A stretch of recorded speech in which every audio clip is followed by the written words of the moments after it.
Think of some of the brand names that you trust most. You'll probably think of some of your most cherished possessions, or maybe some of your best investments. But what if I told you not all big brand names can be trusted? That's right, I'm sure it'll come as no surprise to most of you that not all of them can be trusted equally. You're a pretty small fish in a relatively big pond when it comes to buying a truck. You mean about as much to your truck manufacturer as you do to your plumber. Now let me go ahead and clarify that the company we'll be talking about today we've actually given high praise to several times on this channel. Peterbilt is a brand that every truck driver is familiar with. You couldn't find a single truck driver that doesn't know the name Peterbilt. Peterbilt makes beautiful trucks, but their customer service sucks. Today's story actually comes to us from a subscriber, and it basically details him being completely and utterly shafted by Peterbilt after just buying one of their brand new trucks. This situation actually took place down in Texas. The guy's name is William Irons, and he had actually just purchased from Peterbilt a brand new 2024 579, which I imagine he was probably really excited about driving. Now, Williams had this truck for 7 whole months now, and I'm guessing he wasn't expecting to have it in the shop for 3 out of the 7 months that he's had it for, and he's paid $180,000 for this brand new Peterbilt. So naturally, I would assume most of you, like William, would go with a brand name such as Peterbilt because you have a certain level of expectation, right? You expect efficiency, you expect a certain level of quality, you expect support from the manufacturer. But to William's surprise, he got 0 out of 3 on these basic things you would expect from a brand name like Peterbilt. So let me be a little more specific now. Being off the road for 3 out of the 7 months, needless to say, this truck was riddled with issues with it right from the get-go. So what were some of those issues? So I had to break out my reading glasses to read this impressively long list of how many things are wrong with this brand new Peterbilt. Left side shock leaking to replace, left side airline leaking to replace. Dash lights die periodically when turning on the wipers without any control touching. Bunk AC control panel burnt out 3 times and still malfunctioning. Fan blades look warped while running. And vibration is causing the hood to wear a hole in the fender.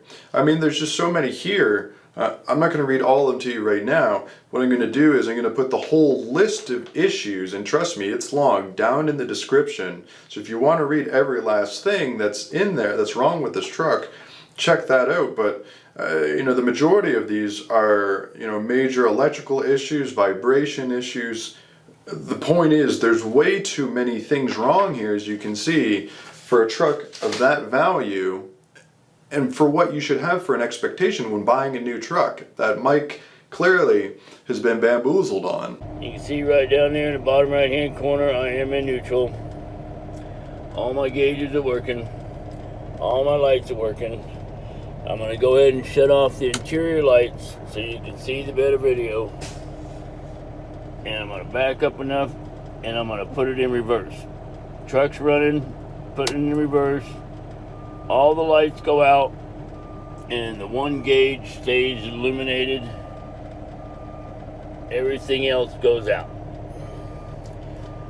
Put it in neutral, comes back on.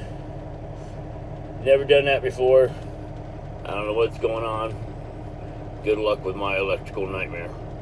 Bunk heater set on 0. Toilet paper is not moving. Bunk heater set on 1. Toilet paper not moving.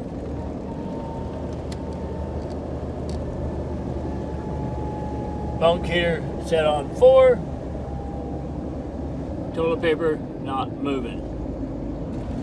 Still no power to the AC bunk.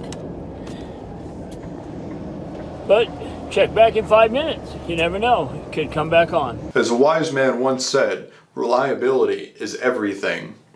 Now, a truck driver hearing the word downtime is like a little kid hearing the word boogeyman, and it's the last thing they ever want to hear. So you're probably thinking, well, why isn't Peterbilt helping William?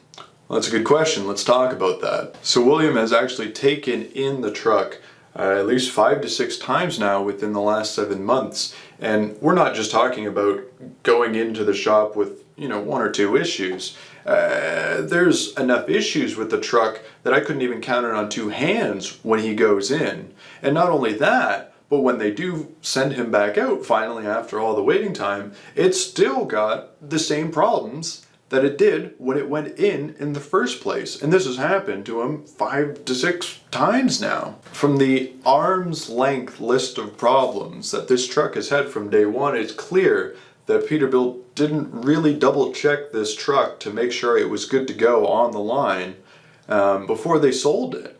The kicker is that the truck manufacturer, Peterbilt, has actually said to William that they want him to feel confident, comfortable, and safe when driving the truck. And with that many issues with it, I can only imagine he feels anything but that. So the truck's a piece of junk. Okay, whoop-de-doo, we've established that.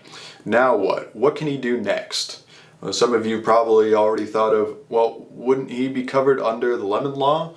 For those of you who don't know what a lemon law is, essentially what it is, the manufacturer gets X amount of tries at repairing the vehicle before altogether they have to replace it. Unfortunately, after what we've discovered here at Smart Trucking after a little bit of research is that not everything is covered under the lemon law. The gross vehicle weight ratio has to be that of under 16,000 pounds, and if it's not, they actually don't have to cover the full vehicle replacement at that point, which unfortunately is William's situation at this point.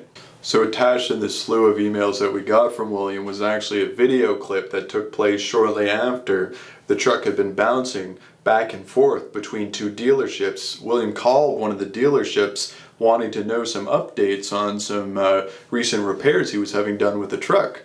And they told him, oh yeah, it's in the shop right now. This clip, if you kind of look at this, is him going to the dealership and finding his truck out in the back lot. And you can tell it had clearly been parked there for, God, maybe a week untouched at that point. It is February 13th.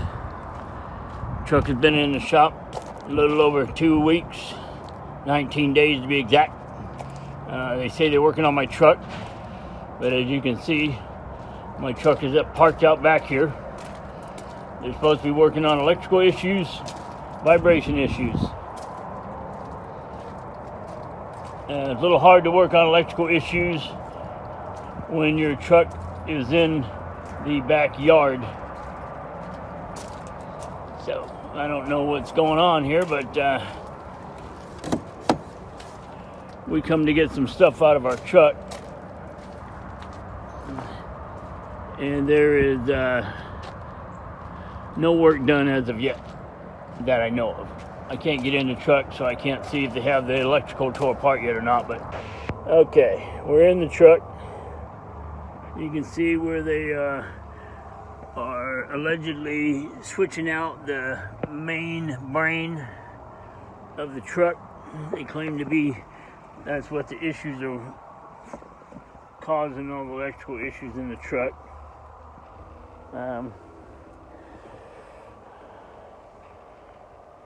Don't know if somebody's working out here or what's going on, but as you can see, they have got everything tore completely apart.